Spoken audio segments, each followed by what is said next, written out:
वाशी येथून एक मोठी दुर्घटना समोर आली आहे. नवीन पाण्याच्या टाकीच्या बांधकामादरम्यान तिसऱ्या मजल्यावरून खाली पडून एका कामगाराचा मृत्यू झालाय. सदर बांधकाम सुरू असलेल्या ठिकाणी सेफ्टी जाळी नव्हती, त्यामुळे खाली कोसळून कामगाराचा मृत्यू झाला आहे. घटनेची माहिती मिळताच वाशी पोलिसांनी घटनास्थळी धाव घेतली. ठाण्यात सेफ्टी ऑफिसर आणि सब कॉन्ट्रॅक्टर विरोधात गुन्हा दाखल करण्यात आलाय.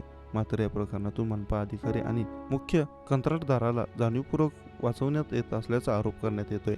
कामगाराच्या मृत्यूनंतर अन्य कामगारांनी हळहळ व्यक्त केली आहे. मृत कामगाराच्या कुटुंबियांकडून देखील आक्रोश आणि संताप व्यक्त केला जात आहे. रोजच्या प्रमाणे कामावर जात असताना आपल्यासोबत असं काही घडेल याची पुसटशी कल्पना या कामगाराला नव्हती. या घटनेनंतर तरी मनपा अधिकारी आणि मुख्य कंत्राटदार कामगारांच्या सुरक्षेकडे लक्ष देणार की नाही हे पाहणं महत्त्वाचं ठरणार आहे. याच महिन्यात 4 तारखेला अंबरनाथमध्ये देखील अशीच एक घटना घडली होती. अंबरनाथ जवळील जांभूळ गावात विजेचा धक्का लागून 3 कर्मचाऱ्यांचा मृत्यू झाला होता. पाण्याच्या टाकीचे काम सुरू असताना ही दुर्घटना घडली होती. टाकीतून पाणी उपसण्याचे काम सुरू असताना पाणी उपसा करणाऱ्या मोटारमधून विद्युत प्रवाह पाण्यात उतरला. पाण्यात विद्युत प्रवाह उतरल्यामुळे कामगारांना विजेचा जोरदार झटका बसला. यामध्ये 3घांचा जागीच मृत्यू झाला.